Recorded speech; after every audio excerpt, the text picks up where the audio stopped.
Ladies and gentlemen, we have a caller on the line right now. Ikaw, be. May? May? Papa Frank? Ikaw, be, say Sunda ko, kaya gina-adjust ko yung mga signal. E. A. E. A. O. O. Very good. Kabe, Papa Prince, pwede ka pa utwas? Papa Friends, pwede ka pa atuwas? May. Talk to Papa. What's your problem? Ang ano to problema? So, ang problema ko, Papa Friends, tungod sa akin nga bana. Bana, may ba? Karoon tanay, establish yan tanay. Bana o kon live-in? So, live-in. Live-in. Sige lang, it's okay. Tapos? Dobra ako iyari sa may haro. Sa haro ka subong? Oo. And then? So, magpuli ko bala, Papa Friends. Nakatingala ko siya. Kay isang 28 nagpuli ko kay birthday isang bata namon bala. So, pagkapot ko sa balay, habaya sa akon, siyempre damo dala ko. Habaya sa akon, ay nga, nagpuli ka pa. Ala, balay nyo na. Ano naman? Te? Amo na ganit, sir. Kay isang una, sir. Hindi ka magtawa nga, sir. Hindi ka magtawa nga, sir. Sorry ka, Papa. Kay isang una, na nadaktan ko siya bala mga may ginahulid nga girl araman sa lugar. Ay, tinadakpan mo sa nga may ginahulid nga girl. Anong ginibo mo? Tinadakpan mo, tani ginahanot mo sa ikog pagi? Wala? Wala pa pa. So, ginpasinsya ko, gintagaan ko chance, basta ko lang magbagupan. Basi wala man sa nagapangayo sa imo sang sorry nga, gintagaan mo sang chance. Basi wala sa nagapangayo sa imo nga chance nga, tagaan mo. Basi ginimo yato para mapilitan ka nga magbulag sa iya, wala man? Siguro pa friend. So, damo naman nagkalatabo. So, ginapasinsya ko lang siya gihapon, kay lambay niya ko magbaguman siya. Gaulat man ko, damo na nga chance ginatag ko siya para magbago. So, hasta subong nga ginasakit yan ako. Man gali. So, ara naman gali. Tanan-tanan, kumbaga ang mga ingredients, kumbaga, it's so clear naman gali. It's really clear naman gali nga he just want you out of the relationship. Na gusto yun na guro makibulag sa imo, hindi ta na guro pagpadalman pa. May mga sabat balaan iha. Sino ganing ngalan mo liwat? May no? There are those answers that is it's so obvious na. Now, ikaw bilang isa ka babae, pasugtan mo how? Will you allow yourself nga malugmok sa amo na nga klase ka relasyon? Pasugtan mo ang imong kaugalingon nga madalman? Basi sa ulihin, hindi ka naging kabutwa. Aman agani, Papa Friends, kay isang pagpuli ko sa 28.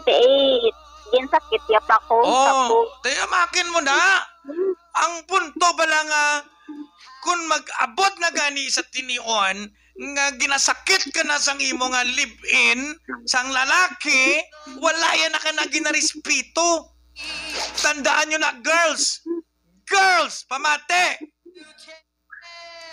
kung ginasakit ka na gani isang lalaki, dira na, gaumpisa, gasugod, gaamat-amat na dula ang respeto nila sa imo. Ano ang importante?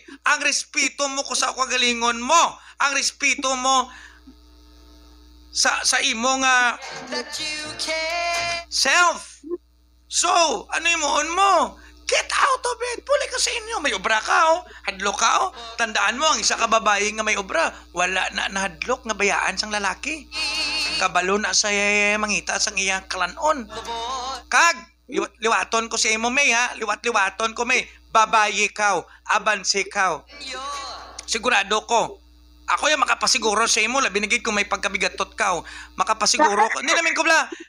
Namin ko, napasiguro ta ka nga bisan magbulaganay ka mo sang sapat mo na nga live-in, damo na sa uli isang lalaki nga malinya kag mangalayag si imo. May bata na ka mo, wala pa? May bata gani kami. Kuha ang bata mo. Dala ang bata mo sa inyo balay. Dalaan nyo kay nanay kag kay tatay mo. Ha? Hindi magkabalaka. Ang bata mo na iya, madako na iya. Paintindiha sa ulihi Kung kadako na sa dira na paintindiha kung nga nagbulagay ka mo sang imo nga tatay. Ano laton mo? Ha? Ano laton mo? Maabot pa na sa tsimpo sa ulihi nga ginonteng pada kag kung inaano pada ang gamit sakit ya sa imo? Hindi. Ha? Tandaan mo na, may obra ka. Oo, Papa Prince. Obra na, imuha na. Imuha mo na, patihon mo ko. Oo, Papa Prince. Bulagan mo, isingget bulagan kung akon nga lipin. Bulagan kang akon nga libin. Mangita ko iban. Mangita ko iban. Muna. Salig-salig lang na siya, day. Salig lang. Siguro kaabot gin man sa punto man, day nga nang kakapuno ka na, bla. Di ba la? Oo, syempre. Hindi na pagulata nga madula pa ang respeto mo sa kaugalingon mo. Kung wala yan ka ginarespeto, kung ginaabuso ya ka na, kung ginasakit yan na ka, halin ka na da. Amo mala ng bottom line, girls, di ba?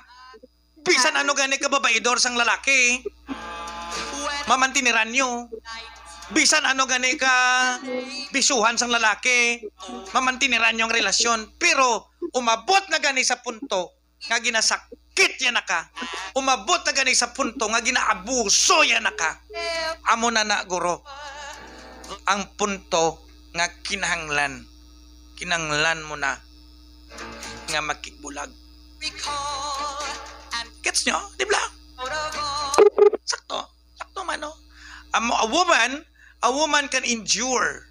Tandaan mo na iha, a woman can endure all the pain. Emotional, psychological, but never the physical. Tandaan mo na. Kaya sa babae, bisan gani kisa may araman mga babae nga gapamati subong. Nga bisan ginasakit arag yapon. Gatiner yapon sa lalaki. Pero I know deep inside gahulat na lang ka mo na sang tama nga tsimpo hasta mapuno ka mo. So ikaw ya, kat kanay, puli ka, ha? Oo, Papa Prince. You're a strong woman. Ma-notice ko na. Ha? Tapos, hambalan mo mga friends mo. Ano ko nila, ay nang istorya na ita. Ibutan ko ni sa YouTube. I-upload ko ni. So, sa YouTube channel. May YouTube channel ang Talk to Papa. Subscribe ka mo. At Papa Prince Space Talk to Papa channel. Sige na, please. Ha? Oo, Papa Prince. Ang YouTube channel, tell mo yung mga friends mo. At Papa Prince Space Talk to Papa channel. Mga OFWs abroad, help nyo ko. Sige na, para maka-reach out sa mga Ilonggos. All over the ocean and all over the sea. Okay ka lang? Okay lang, Papa Prince. Oo, kaya mo na, ha? Tawagan mo lang ko yung kaso, ha? Thank you. Thank you, Papa Prince. Teka namin lang sa istorya. Tapos mo lang istorya yun sa iya, kaya tinapuno na sa mo. Na? Amagin na yan, basta mapuno ka na gani. Hapos na istorya yun.